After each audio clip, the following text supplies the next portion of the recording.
Hello everyone, it's Jay. Hope everybody's doing great, staying safe. Over the last year, I've been talking about doing a series of videos on slow speed skills and how I train my students who come out to train with me. I train a little bit different from probably what you see on YouTube. I was a training sergeant for a large motorcycle detail here in Houston for quite a few years. A lot of people think that every motor officer rides extremely well just because he's a motor officer. It's not true. Not all motor officers ride to that level. Not all motor officers get the same level of training. I love cone riding. I love training. I want people to train because it can save your life out on the street. What I'm here to talk to you today about is the techniques that I use to train my students. On YouTube, you hear a lot of people talking about the friction zone, the rear brake, and RPMs 1500 to 1800, 2000 or better. The reason why I don't use those same techniques as far as high RPMs, 1500, I think that's very high, 1500 RPMs. I know most people are saying 1800, but 15 is high to me. You don't want a lot of wear and tear on your motorcycle. That's one of the big things that officers had about training. They had to buy their own bikes. They didn't want that wear and tear on their bikes. So you don't have to put a lot of wear and tear on your bike if you're using the right techniques. Let's talk about the techniques I teach my students. These techniques, when students come to me, usually within 30, 45 minutes to an hour, they're making 18-foot U-turns with no rear brake and no throttle.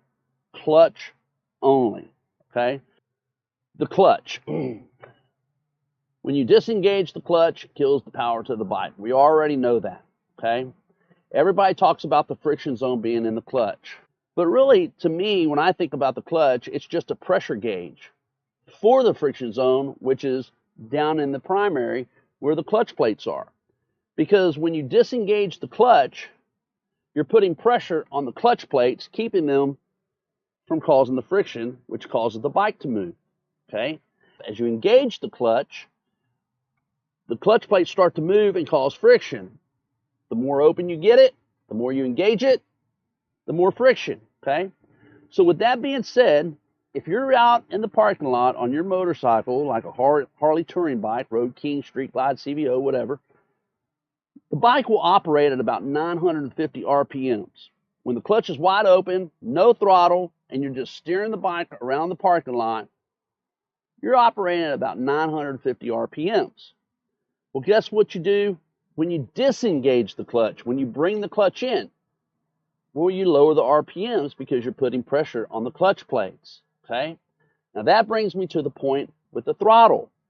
A lot of instructors, you raise the RPMs to 1500, some are teaching 1800, some are teaching 2000. It doesn't matter how high as long as you don't engage the clutch. Well, there's a few reasons why I don't teach that, and I don't really agree with that.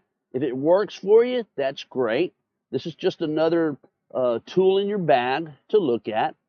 But what happens is when you raise the throttle and you've got pressure on the clutch plate, on the clutch, you've disengaged the clutch, meaning put pressure on the clutch plates, you're raising the throttle. Well, guess what the clutch plates are trying to do? They're still trying to move down in the primary. They're trying to move, but now they've got tension on them and it's causing heat. So you're putting unnecessary wear and tear on those clutch plates. And clutch plates aren't cheap to have your clutch changed, okay? So that's why I don't teach that.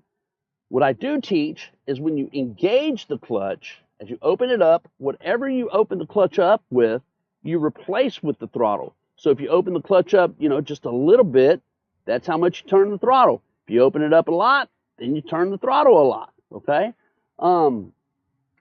And, of course, when you're doing these slow speed skills, you want to control it with your clutch. So that's what I teach. TCC, Total Clutch Control. Now, let's talk about the rear brake. If you're raising your RPMs to 1500, 1800 to 2000 or more, and you've got pressure on the clutch plates, now you're adding the rear brake. The rear brake is trying to slow the bike down when you're trying to raise the RPMs to make the bike go faster. At the same time, you're putting pressure on the clutch plates. Now you're heating your brakes, you're heating your rotors, more unnecessary wear and tear, okay? You can avoid all of that by learning total clutch control. Get your clutch control down first. So what I'm going to do is I'm going to make some maneuvers out in the parking lot. I'm going to ride around. The clutch is going to be wide open. And I'm just going to lean and turn the bike.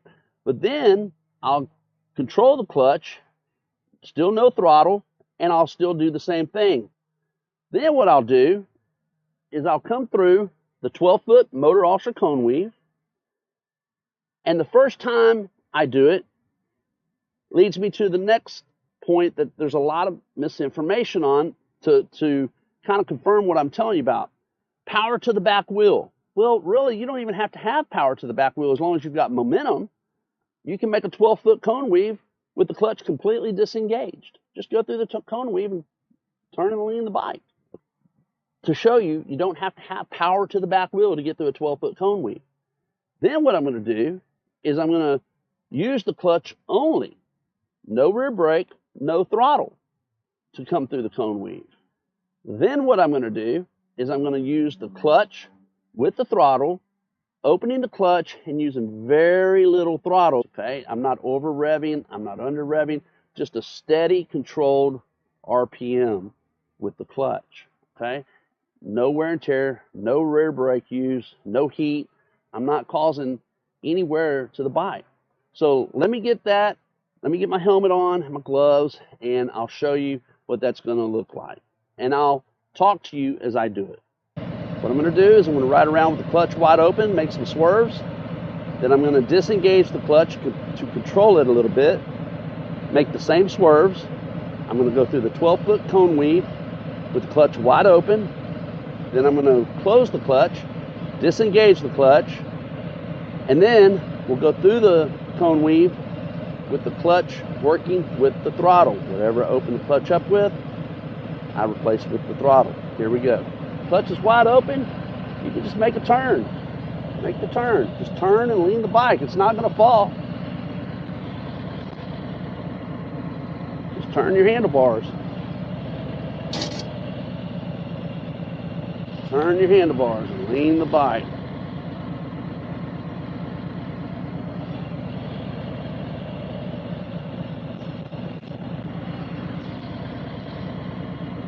Now you don't want to ride around like that. You want to learn how to use the clutch. I'm just steering with the hands.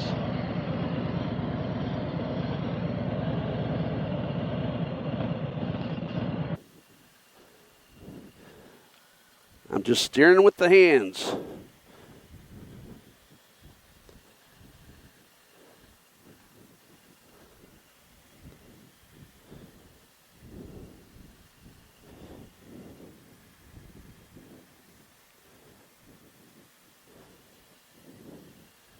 Clutch is wide open.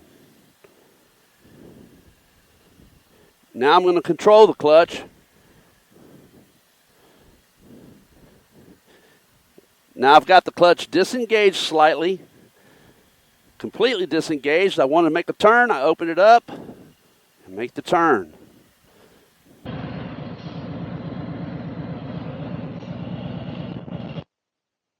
It's wide open.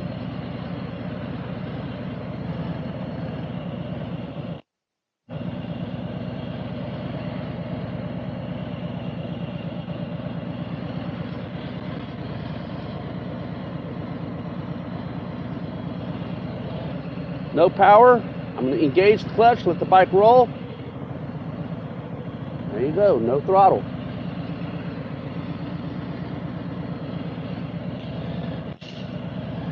Here we go. Open the clutch, gain some momentum, make the turn.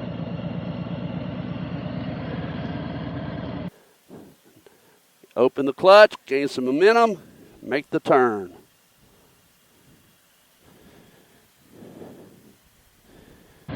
Disengage it. I'm going to slow the bike down when I want to make my turn. Engage it, gain some momentum, and make the turn.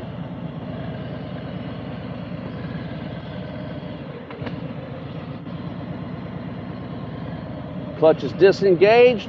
Want to make my turn, I add some momentum, open it up, make the turn, no throttle.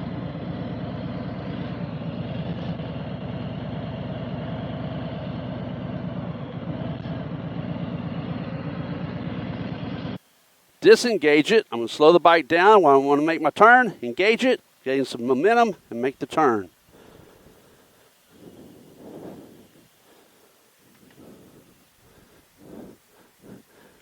Clutch is disengaged. Want to make my turn, I add some momentum, open it up, make the turn, no throttle.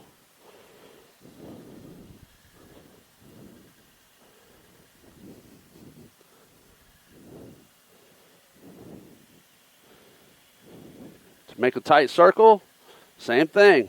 No rear brake, no throttle.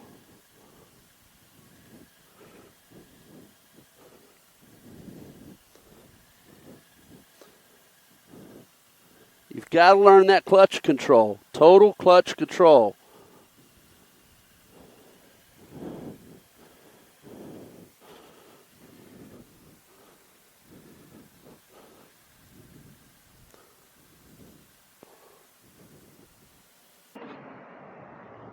So I hope that helped. I hope you understand what I'm trying to teach you to do. Just get out in the parking lot, get control of the clutch first, then control the engagement of it with replacing it with the throttle as you open it up. Very little throttle, low RPMs. As you can see, you don't have to have any RPMs to do a tight circle, just using the clutch. That's all you need. Make sure you sit high in the saddle, okay? Center of gravity. You don't have to counterbalance on this. When you're turning right, you don't have to do that. We're going to show you some other videos where we're going to get into it. But for right now, I just wanted to show you the technique that I teach my students that allows them to make an 18-foot turn within about the first hour of training, okay? We've got one student we're going to be showing you. He's got about maybe 8 to 9 hours training, and it's amazing what he's done, but he's practiced the technique and he's got it down. So we hope you enjoyed the video. Make sure you hit like and subscribe. Give us a call anytime, and we look forward to hearing from you. Like I said, this is different from what other instructors teach, and I'm not saying this is the way. I'm just saying this is the way I teach or train the students that come to me to learn slow speed skills. And like I said, there's one reason you should learn slow speed skills and become extremely proficient at it, because it will save your life. Okay, and we're going to get into that. Make sure you hit like and subscribe. We'll have more videos coming forth, and until then, stay safe and have a great day.